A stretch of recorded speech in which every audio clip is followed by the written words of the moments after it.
What's up? It is Tuesday, April 26th.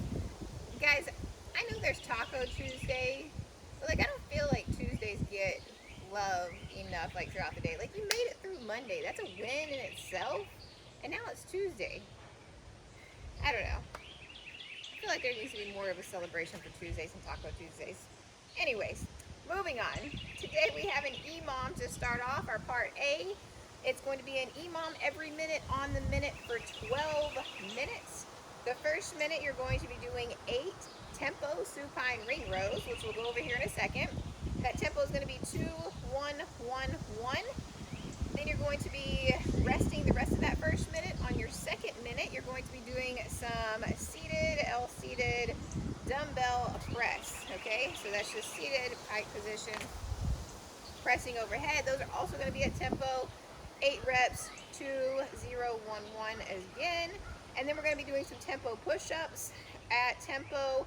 The main thing we're focused on with those push-ups is that you're maintaining a rigid body, not letting your core disengage, but rather staying tight throughout and keeping that proper form the entire time. That tempo is going to be 1, 1, 1, 1, and we're going to be doing 10 reps of those.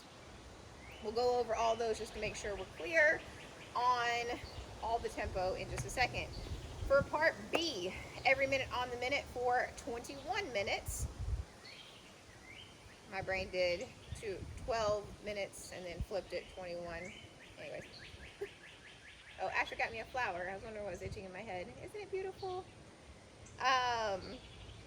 Every minute on the minute for 21 minutes. The first minute you're going to be doing 10 to 15 kettlebell swings, 53 and 35. Good morning, Stride. And then the second minute you're going to be doing 8 burpee box jump overs. And then the third, you're going to be doing 10 toes to bar, or your version of first day, okay? So, before we get into how the tempo goes, let's warm up so we'll be ready for all these things. Go ahead and grab a band, a set of light dumbbells to warm up with. Make sure your rings are ready, your bar is ready if you need chalk or any of that. Go ahead and get all that, your box, your kettlebell. You need a lot of things today, okay? If you don't already have those things, pause and come back. If you do already have those things, we're gonna go ahead and get started. So, the first thing we're going to do, I'm using a red band. I would typically use a green band, but it would just take a little bit too long for me to set both up. So, you are going to stick your hand in, grab on, and you're going to step out, okay? So, I'm keeping my arm locked out. I'm not pulling, right? But I'm rather letting my lat open up. So, you can stay here, pressing that chest down, keeping your chin tucked in. So you don't want to be here. That's not going to get the same stimulus. Right here. You can also go to your knee and drive your chest through as long as you're feeling it down through your lat here. Okay? Something else that I like to tell people is if you externally rotate your hand or internally rotate your hand, so your palm will be facing away from your body, or your thumb will be facing the sky, your palm facing up. That's an option. Wherever you feel that the best. And then about 30 seconds in, we're going to take a nice big step. If you're on your right arm, with your right leg back, you're going to take a nice big step to the left. Okay? Come on out of that. Switch sides. Same thing on the other side. Find a position that works best for you. When you externally rotate, sometimes get your delts, depending on how tight you are. Some feel it through a little bit of your pec there.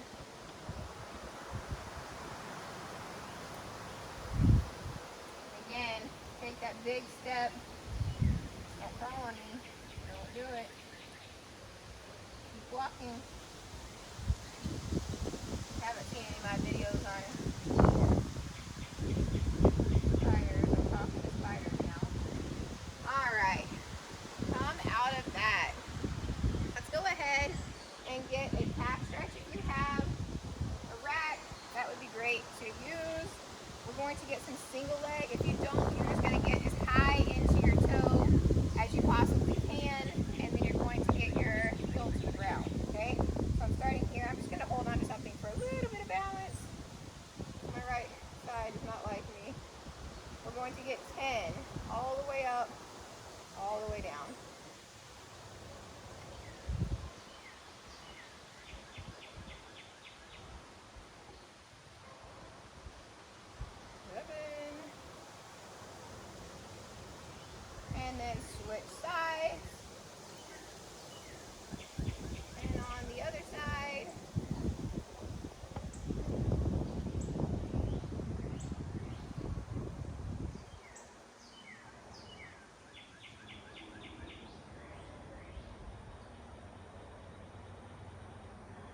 that, we are going to get a wall hinge stretch.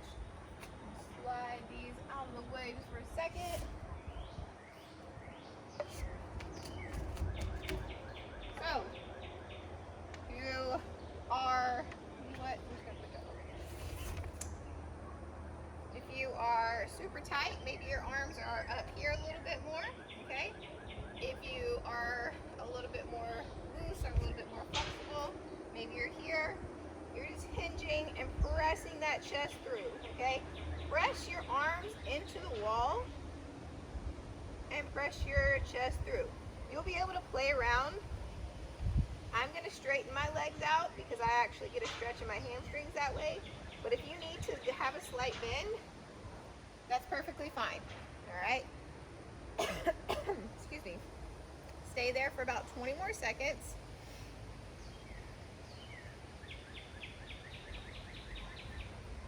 All right. Come out of that.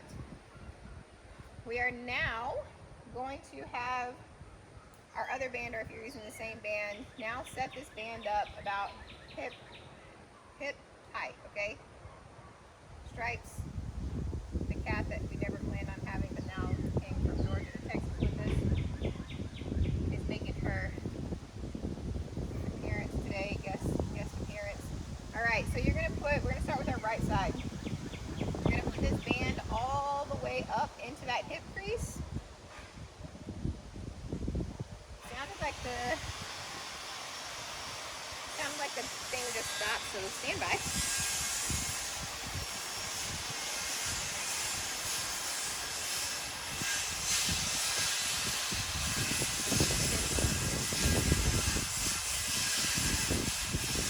My dad started sawing though, so that's super helpful. Okay, this goes all the way into that hip crease. You're going to walk it out, alright? Can you ask him to pause? It's very loud. Can you ask him to pause for a second?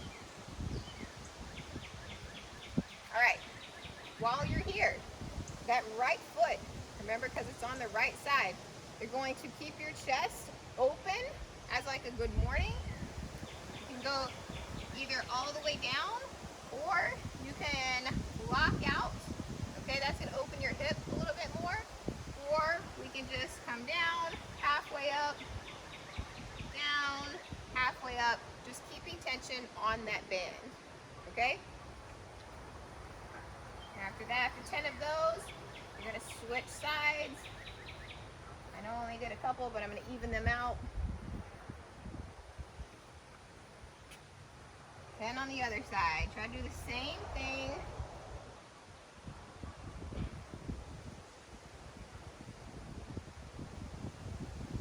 Already to note, today I'm going to be getting more banded stretches in. Woo! Good gravy. Alright, next one we're going to do is an armless prayer pose. So if you're a yogi, you know what prayer pose is, or it's going to take the arms away from it. So I'm going to get here, I'm going to walk my arms out, press my chest down. I'm going to bend at the elbow and reach behind my thoracic. Right there.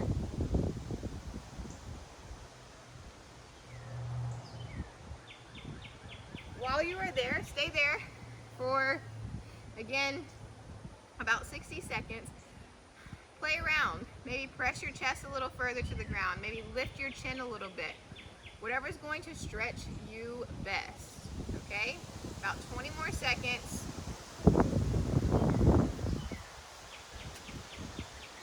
Come out of that.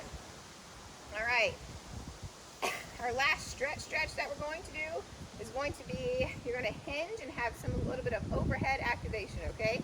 So some of you, overhead mobility is the most challenging for the greater percentage of people. Rather than hips, overhead is even worse, okay?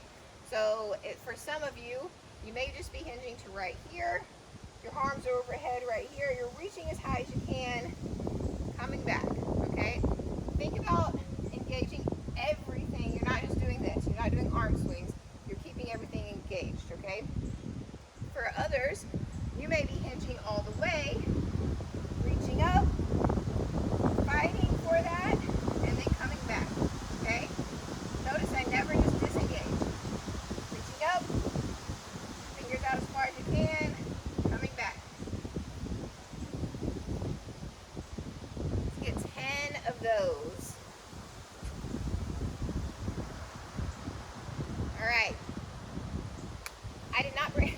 not bring a kettlebell out here.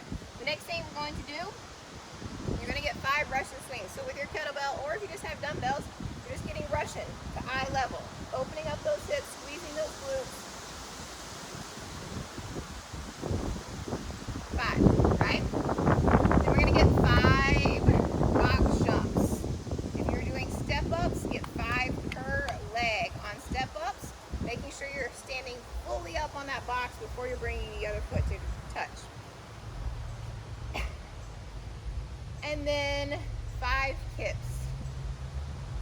My partner in crime, demo person, ran off, so he's not going to be demonstrating that.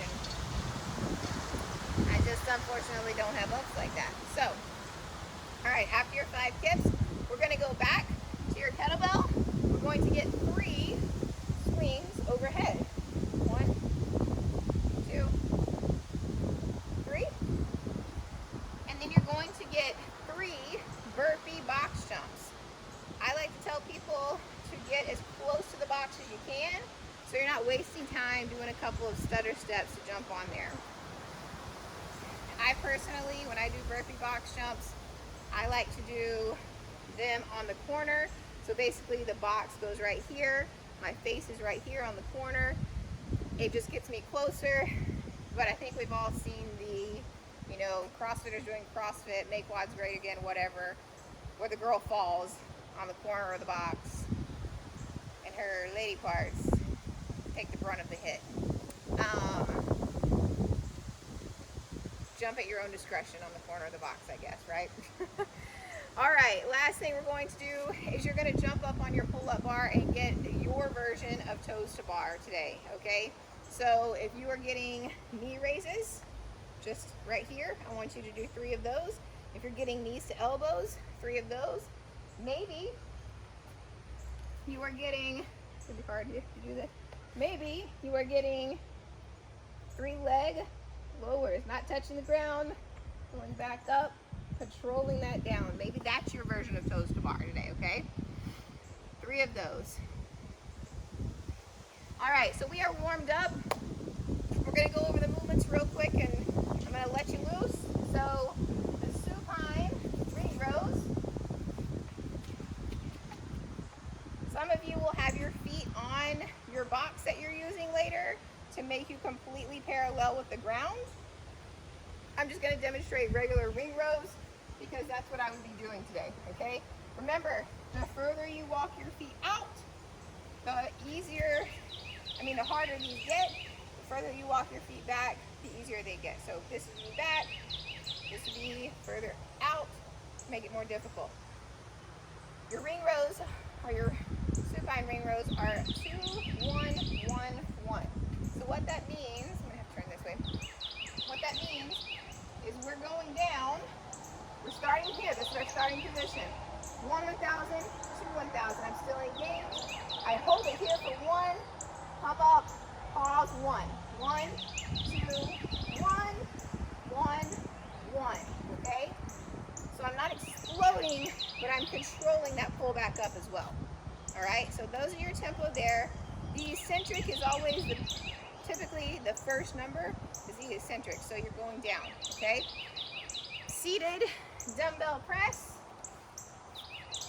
Feet out in front of you, keeping those elbows in. We're not out here anything crazy like this. We're right here. So we'll start at the top again. 1, 2, not pausing, pressing back up, pausing at the top for 1. 1, 2, 1, 1, 2, 1, 1. Okay? And lastly, the tempo push-ups, 1, 1, 1, 1. So every position is 1. These are just very controlled push-ups, okay? I will attempt to hover. So I start at the top again. I go down for 1, pause for 1, up for 1, pause for 1, okay? So 1, 1, 1, 1. You're basically just pausing at the bottom and the top for 1 second, all right? So, EMOMs, always catch up with you. Try not to make your part B an AMRAP, but rather keep it as an EMOM. And enjoy all this upper body today, guys.